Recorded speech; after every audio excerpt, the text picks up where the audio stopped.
Guys, আমার গ্রুপে আছে বাংলাদেশের দুইজন ডায়মন্ড কিং। তো আজকে আমি করাতে যাচ্ছি এদের দুইজনের মধ্যে কালেকশন ভার্সেস। দেখা যাক গাইস কে জিতে। কালেকশন ম্যাচে জিতলে তো আমি জিতবো। আমি 10 লাখ ডায়মন্ড দিয়ে টপ 1 করছি।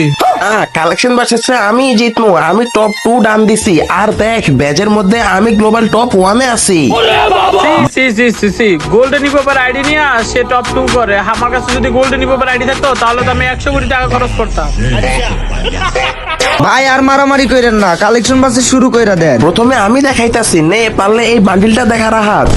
হ্যাঁ, এইসব বান্ডেল কি কোনো ব্যাপার হলো নাকি? এই যে দেখো বান্ডেল আছে, এটা আমার কাছে দেখো। নাও তুমি পারলে এই যে ইনকিউবেটরের বান্ডেলটা দেখাও তো দেখি। এই দেখ তোর বান্ডিল। ও ভাই সাহেব, দুইজনেরই সমান সমান লড়াই হইতাছে। তুই পারলে নারুতো বান্ডেল দেখা।